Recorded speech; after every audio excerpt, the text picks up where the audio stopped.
My name is Amy. I'm a 34-year-old office worker. I've been married to Tom, a classmate from my university days, for 10 years. Actually, we don't have children yet. This is because I had a surgery due to illness when I was a child, and which has made it difficult for me to conceive.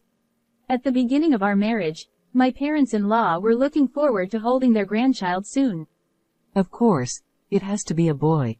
He'll be the son and heir. That's right. Amy must give birth to a boy. My parents-in-law's family isn't a venerable one.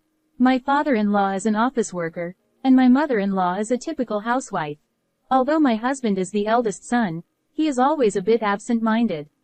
I remember the day vividly when my parents-in-law got upset and came to my house. That was just after we told them that we were thinking neither to inherit their house nor live together. They came to our house again and again, shedding tears as they tried to persuade us, so it was quite a struggle to make them give up. However, I explained that in order to live with my in-laws, my husband would have to quit his current job and it would be difficult for him to find another job as a regular employee with the same treatment due to the recession. Despite this, my parents-in-law insisted they could introduce someone who could help him find a job and urged us to come over. My husband seemed astonished and said to them, "If you keep pushing, I'll cut ties with you." For both of them, the statement from their own son seemed to be quite tough, and the discussion about living together ended there. However, it was a different story when it came to urging grandchildren. After years passed without having children, my mother-in-law finally reached her breaking point and began persistently contacting us. When will we ever get to hold a grandchild? We aren't getting any younger, you know. It's about time you start thinking about the future. I'm sorry, but there's nothing we can do about it. Even though I was asked, "When will you have a child?" I was the one who wanted to know the most. While our friends who got married after us were getting pregnant one after another, why couldn't we have a baby? Was it because of our unhealthy diet, or lack of exercise? Though I look back on my habit, the reason was unclear. Recently, my husband and I went together for a consultation at a fertility clinic, but no specific cause was found. If there had been a cause, there might have been a chance of pregnancy through treatment. However, the doctor also looked at the test results and was puzzled. There doesn't seem to be any major health issue that specifically hinders pregnancy. It might just be a matter of timing. Why don't you wait and see how it goes for a while? Even if the doctor said so, I'm already 34. The older I get, the more difficult it is to be pregnant. When I told that, the doctor suggested an advanced treatment. However, that treatment costs a couple $100,000 per session. Whether to undergo the treatment or not eventually became a discussion with my husband. Every night as I got into bed, I've started researching about the treatment, and it often led to sleepless nights. We decided to take our time and consider whether it's really better to undergo the treatment or to continue our lives with just the two of us. However, it's not just my mother-in-law who didn't allow it. My sister-in-law, Nancy, often teamed up with my mother-in-law to speak ill of me. On that day, when I finished work early and was about to go shopping, suddenly my phone rang. It was from my sister-in-law, Nancy. Hello? I heard from my mom. You're having trouble having a baby, aren't you? Yes, that's right. Hey, Tom is the heir to this house. Don't you understand how serious it is if you don't have a boy? How long are you two going to fool around? You have to start thinking seriously about the future. We're not fooling around. We're seriously considering it ourselves.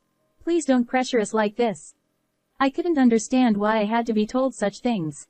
What's even more unforgivable is that all these phone calls and remarks were made when my husband wasn't around. That's why my husband had no idea he's being subjected to such heartless words from both of them. Since they kept calling repeatedly despite being at work, I told her not to call me during the day unless it was an emergency. As soon as she heard these words, my mother-in-law erupted in anger. What are you saying? Not having an heir is an emergency.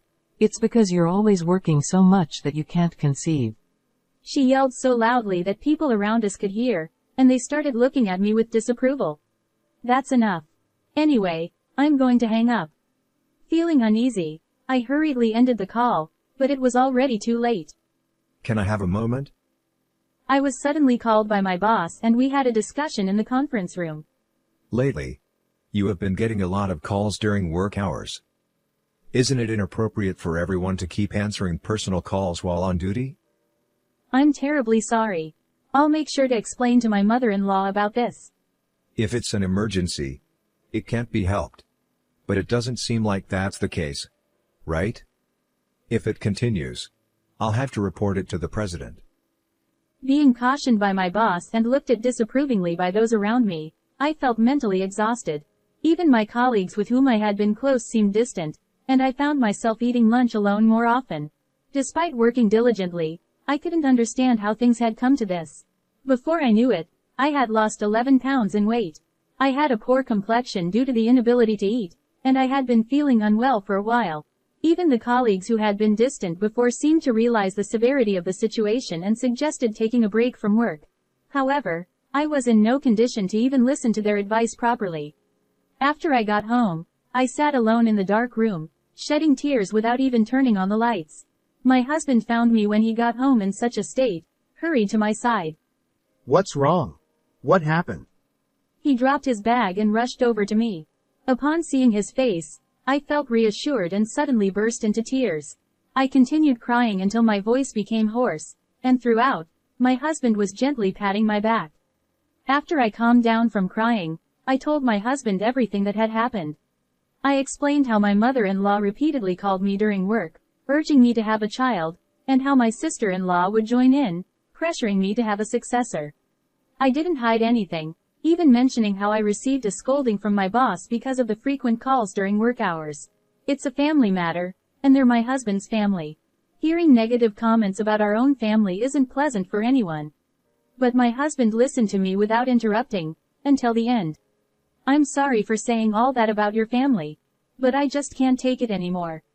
With tears held back, I told my husband in a trembling voice, and suddenly, he pulled out his phone from his pocket.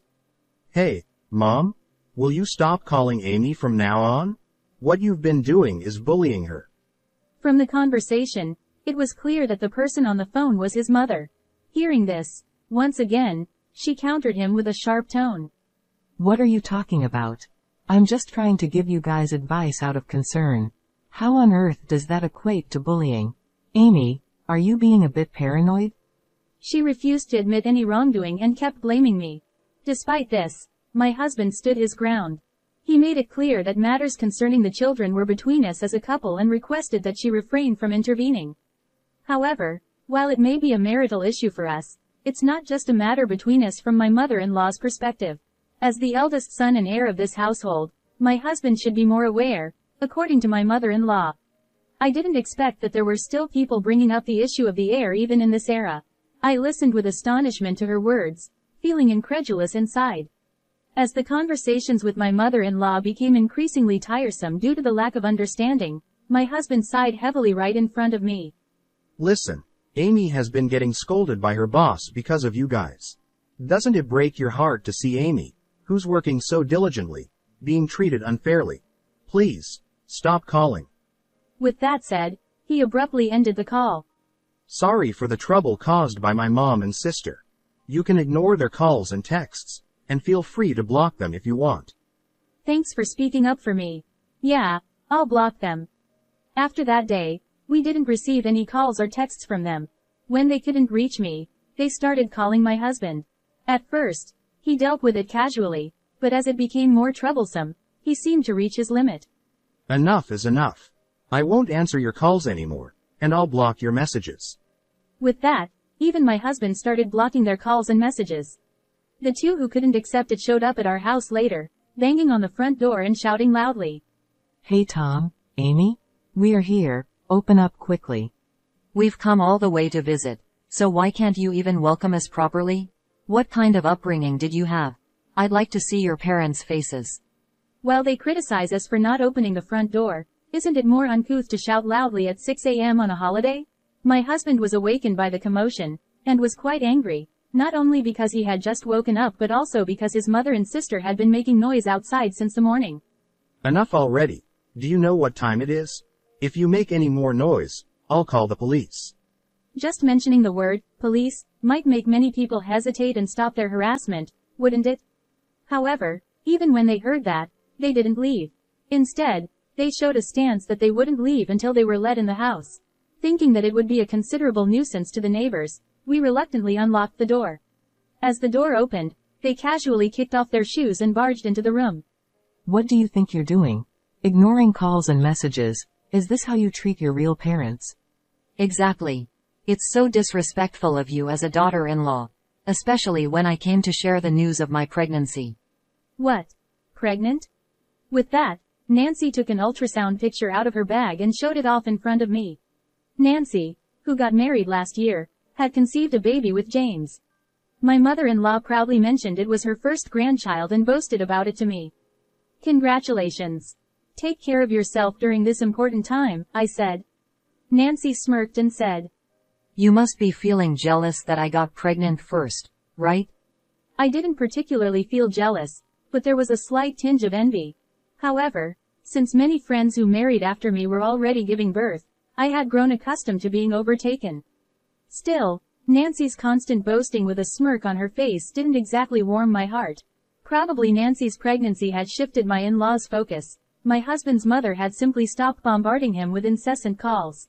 However, my mother-in-law seemed a bit disappointed that the baby turned out to be a girl, as she had her heart set on a boy initially. Nevertheless, I think it was happy that they had come to see us. When my husband expressed this sentiment to them, my usually opinionated mother-in-law fell silent. We hadn't given up either. We kept going to the hospital repeatedly, continuing with the treatments. Sometime later, we knew that Nancy had given birth. Looking at the photos, the baby had fair skin and sparkling eyes, undeniably adorable.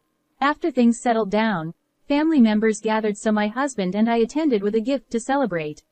Seeing the baby peacefully sleeping in the corner of the crib, I couldn't help but smile. Oh, how adorable she is. Her eyes look just like Nancy's. Tom remarked. James approached us while we were conversing and asked if we wanted to hold the baby. Holding the baby with unfamiliar hands, I was first surprised by how light she was.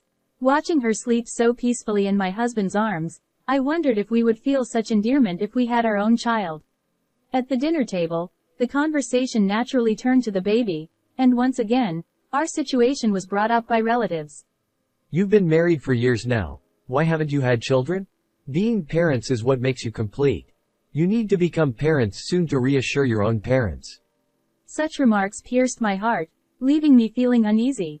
As I struggled with the conversation, Tom, who was sitting next to me, responded.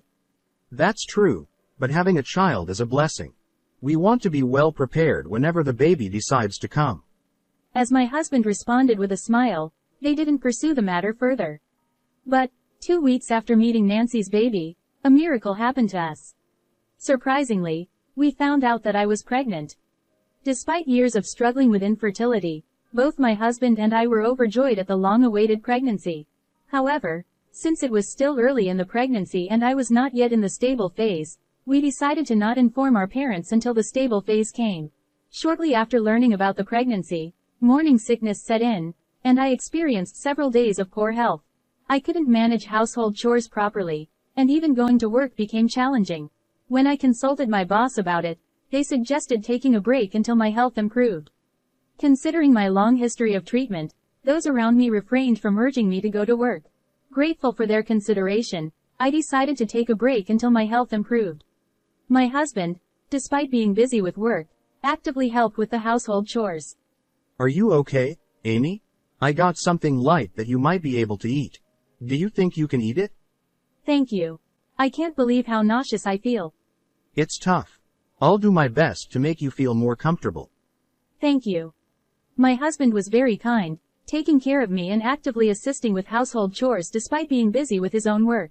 He did everything without complaint, allowing me to rest assured and relax during this difficult time. 4 months into the pregnancy. The baby was growing well, and my belly had started to swell slightly. Just when I was about to inform my parents, my mother-in-law and sister-in-law caused a huge incident. It happened when my husband and I were visiting our hometown together. Since my parents' house was in another prefecture, we drove for 2 hours one way. Dad, Mom, I have a baby in my belly now. It's the long-awaited pregnancy I've been waiting for. When my parents learned about my pregnancy, they were overjoyed. Especially my mother, who knew how much I had struggled, shed tears of joy. Although she hadn't mentioned it, I'm sure my mother had been eagerly awaiting a grandchild. Congratulations. Take care of yourself during this crucial time. Thank you. We plan to visit again when it's time for giving birth. We stayed overnight and returned home the next morning. When I tried to unlock the front door, our nosy neighbor, Mr. Ollivander, from down the street, showed up. He wasn't a bad person, but once he got involved, he tended to stick around, making him a bit of a hassle. As I looked at his face, he seemed troubled about something.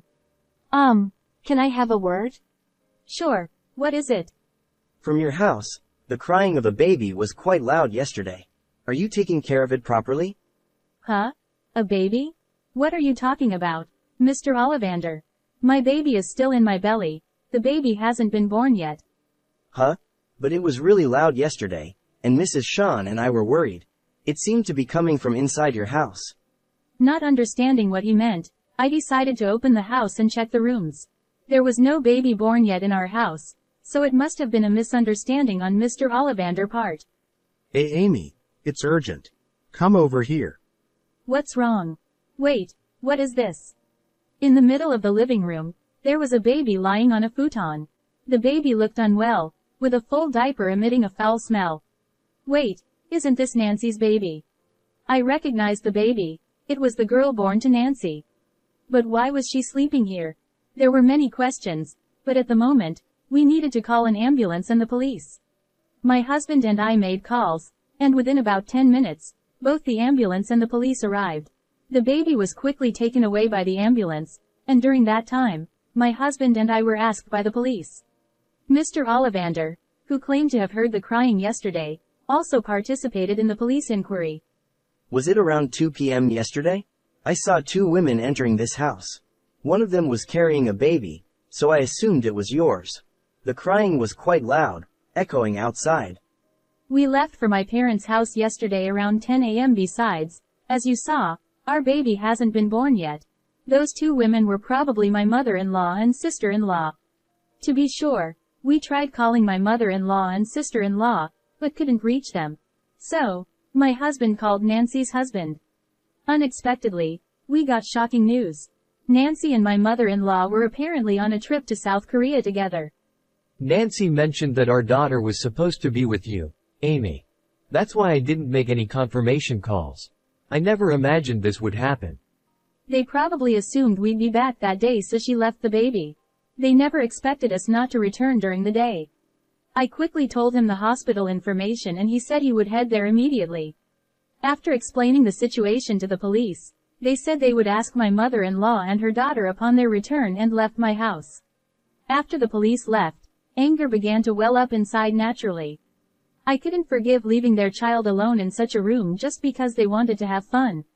My husband and I headed to the hospital where the baby was transported. The doctor informed us that while the baby was weak, there were no life-threatening issues, and she could likely go home in 2 to 3 days. Oh, thank goodness. I was so worried about what might have happened. Amy, Tom, I'm truly sorry for what happened. Nancy's actions led to a terrible incident. No, we're just relieved that nothing serious happened. However, there are still lingering mysteries. One of them is how they managed to break into our home. Neither my husband nor I have given out spare keys to anyone. How could they have possibly gained access? Regardless, we need to change the locks as soon as possible. I'll contact a locksmith to come over. Yeah, let's do that. But, will only changing the locks truly solve the problem? As long as they know where our house is, they might come back again. Fortunately, the house was company-owned, and we've been considering buying our own home when we have kids. I should discuss it with my husband and we should consider moving to a different location until the house is ready. Sometime later, I received a call from James. He informed me that upon their return to Japan, they were immediately taken into police custody for questioning. Apparently, they had assumed that I would take care of her baby, so they left at home. They never expected that we weren't supposed to come back. They were taken in by the police on suspicion of child abandonment. However, they seemed unwilling to accept responsibility. I'm not guilty. Amy is the one at fault. She didn't take care of her in my place. I'm innocent. Exactly. We never thought they would leave the house unattended. They didn't inform us beforehand. They are at fault too. They persisted in blaming me for not taking care of the baby, insisting they had done nothing wrong. Even the police officers conducting the inquiry were astonished by their selfish opinions. As for how they managed to enter my house, it turned out that during a previous visit, my mother-in-law found a key in the entrance. Then, she secretly took it and had a copy made without my knowledge. Assuming I had simply misplaced the key, I hurriedly had a spare made. I never imagined they would secretly duplicate the key. In addition to child abandonment, they were arrested for unlawful entry into the residence. Later, my father-in-law and James came to our place to apologize for what they had done. However, as long as we stayed here, there was no doubt they would come back again. You can't live here with peace of mind as it is. Yeah, maybe it's best to move out as a result of this. With that in mind, we decided to move. Luckily, we found a new company housing soon, and we moved there. Moving while pregnant was tough for me, but we managed with the help of our parents and relatives. It was a short period until the new house was built, but the fear of they coming back was unbearable. After the move, sometime later, my mother-in-law called. It seemed that she and my sister-in-law had come to the previous house, but it was after we had already moved out, so they called angrily. What's the meaning of moving without even informing us? We were planning to visit. I didn't ask you to come. Don't you have something else to say? After causing such an incident, shouldn't you apologize to me? That's not our concern. It's your fault for not telling us you'd be away. To still claim innocence at this point was beyond belief. I was not just angry but also bewildered. I see. Well, we'll never see eye to eye. Then, goodbye. Wait. There's something important I need to discuss with you today. What is it? Both Nancy and I have been kicked out by your father-in-law, and we have nowhere else to go. Nancy might lose custody, and we won't even get to see the baby. We're homeless now. So, can you let us stay with you? What? It seems that they were cut off by my father-in-law and brother-in-law and lost the place to live. They tried to seek help from us and went to the house where they used to live, but it was already abandoned. They must have been calling out of desperation. However, I couldn't bring myself to live with people who could cause such an incident without any remorse. I'm sorry, but I can't live with you guys after what happened. I'm about to give birth soon, and I want to spend my time peacefully. Having you both around would disrupt that peace. Goodbye. Wait a minute. After hanging up, I blocked their calls and messages, including my sister-in-law's. When they couldn't reach me, they bombarded my husband with calls, asking to live with us. However, my husband made it clear that we couldn't accommodate them either. With nowhere to go, they seemed completely stunned. Later, they ended up in an old apartment, juggling multiple jobs to get by. However, they struggle with interpersonal relationships wherever they go and constantly changing jobs. Also, they're tight on money and they argue almost every day. On the other hand, I welcomed my long-awaited baby into the world. Holding my child in my arms fills me with indescribable love and warmth. I'm sure that there will be challenges. I am determined to work together with my husband to make our child happy. How was today's story? Don't forget to subscribe to the channel. Until next time, take care.